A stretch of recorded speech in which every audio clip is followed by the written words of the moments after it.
Today I'm doing a summary on my electrical idea that I call the circuit station system, or you could just call it the station system. And that's a system that employs stations.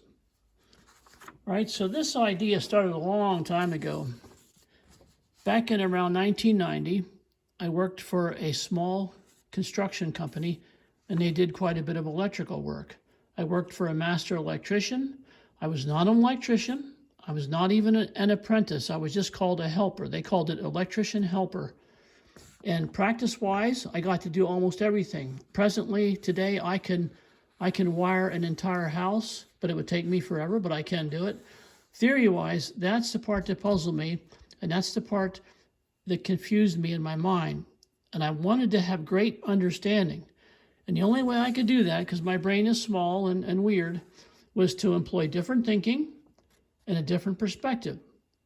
So while I'm doing this, I'm trying to simplify all the different terms used in the past 130 years and standardize, if that's even possible, to try to create a way of thinking that's concise, uniform, and some of the old terms can be thrown out and some of the new terms can be embraced, okay? So the question is this: when I was studying this, I thought, is anything profound missing? Is there anything in current electrical terminology and practice that is missing? Were there any oversights? And also, can we clean up what we have? Make it tidy. All right? So I started with a new foundation, a new base term here, station. All right? That's the key thing here, station. I keep saying this and you get tired of hearing it, but it's really, really important. So I'm trying to make the terminology that I use simpler and more sensible, or keep the old terminology, keep some of the old stuff, and clarify it, make it a little bit more clear. I showed that in my system, there are stations, and there are 6 of them: service, routing, switch, receptacle, appliance, and unassigned. And each station has, in my mind, an in function. It's just a helpful little trick to kind of remember what's going on. All right? And we have 6 in functions, 1 for each station. Okay, I went over that. I already discussed that. So the whole idea is this. In my mind, I look at the big picture, and for me, I consider the starting point of my circuit at the transformer. Now, you can go back farther to substations and the power plant and all that, but I don't need to do that, because when I stand outside my home, I can actually look up and see that transformer. It's a real thing. It's a physical thing on the pole, or sometimes it's in a box on the ground. But the thing is, I can see the beginning of what I imagine as a circuit. In other words, a circuit, a circle or cycle. It all comes from the word circle. All means the same thing. So it's very simple, and I'm keeping it simple. All right? So you have nothing more than what I call a station circuit. You'd call it a branch circuit, but it's just a circuit. And on that circuit are circuit stations. All right? Stations. And I have 6 different kinds in my system. I talked about that: your service, routing, switch, receptacle, appliance, and unassigned. So that's very, very simple and uncluttered. Now, you say, well, what comprises a station? What do you need to make a station? Well, it's either an outlet plus protection, or an outlet plus a device, which I call an interface, plus protection. All right? And so, once again, all you have is a station circuit right here. Right? You would call it a branch circuit. And then on that station circuit are little circuit stations. It's once again, we're trying to keep it simple, but we're trying to move forward in theory. So, again, we have the foundational idea, the station.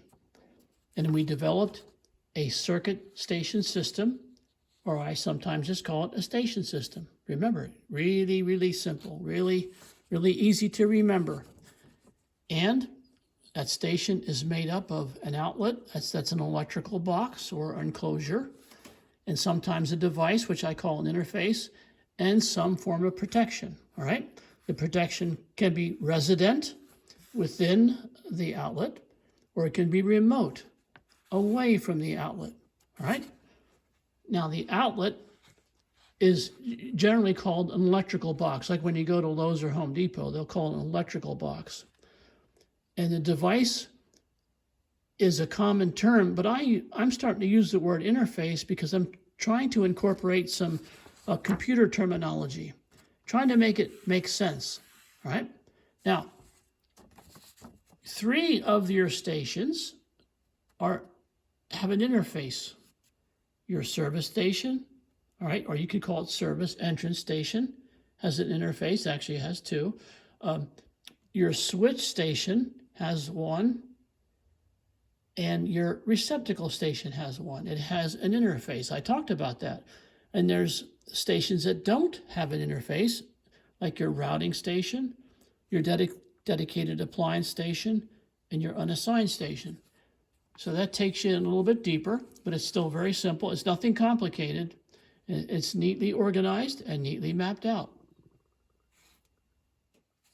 Now, as I just mentioned, I tried to incorporate some terms that are used in the computer industry, all right? When I designed the circuit station system a long time ago. 3 of the terms are station, routing, and interface. Sometimes you'll hear these terms in the computer world. Not always, but sometimes. Now, here's the fun thing I wanted to tell you before I wrap it up. An appliance is defined as a device or piece of equipment designed to perform a specific task. So you have appliances. You have large appliances, let's say a stove, a refrigerator, air conditioner, and then you have small appliances. Okay, that's a common term. Everybody knows the term appliance.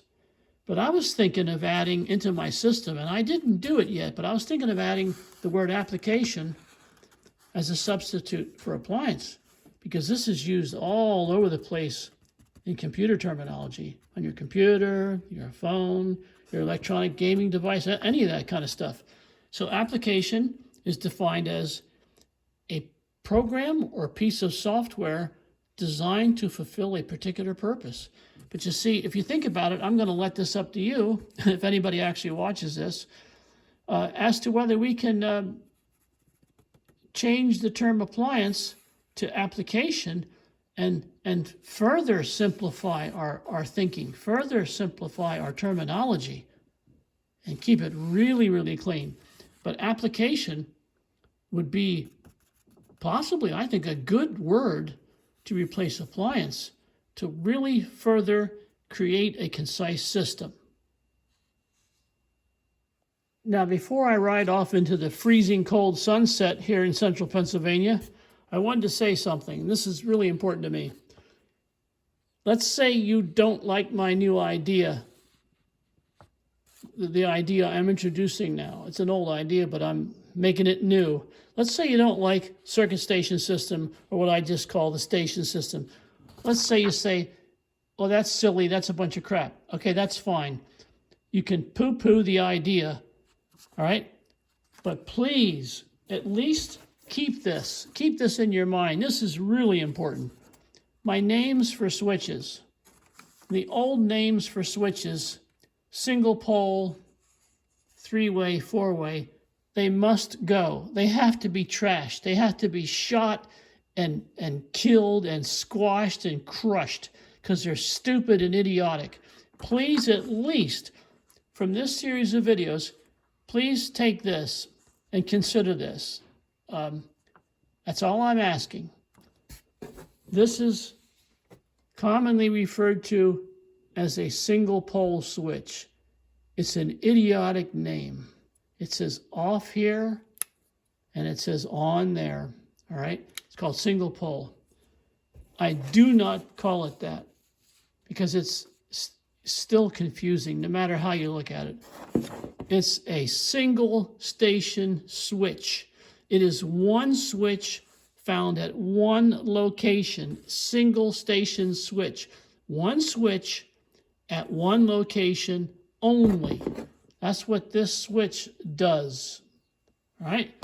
The so-called three-way switch, another idiotic name, is actually really a double station switch. Unlike the independent single station, okay, which can function by itself at a location, this is dependent on another one of these. You have to have two of these. You have to have two of these for this to work correctly. So logically, it's a double station switch. There are two switches in this switch pair. It's a pair, and they're found at two different locations. I just can't emphasize this enough. All right, you have your common terminal and your two travelers here. They go out. It's very simple, but there's nothing three-way about this switch.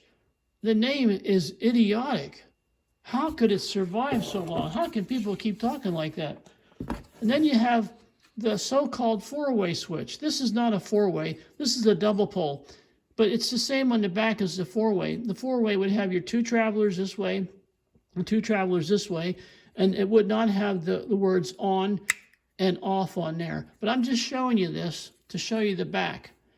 It's referred to as a four-way switch, but it's not in any way, shape, or form four-way. It's a triple station switch, because this switch, all right, for this to work correctly, you have to have three switches at least. You can have more at three different locations. All right? In other words, for a triple station switch set, which is dependent, you have to have two double station switches, and in between those two, you would have your triple station switch. And of course, it wouldn't have the word on there. But I can't emphasize that enough. The switch names, at least, please consider these, because the temporary, contemporary, traditional names are idiotic. And let's trash them, and let's try to get these new names into the National Electrical Code Book. So thanks for being incredibly patient with this short series, and I hope at least something in here in this content is useful and valuable. It's been valuable for me for a long, long time, since 1990. And so thanks for being incredibly patient, and good night.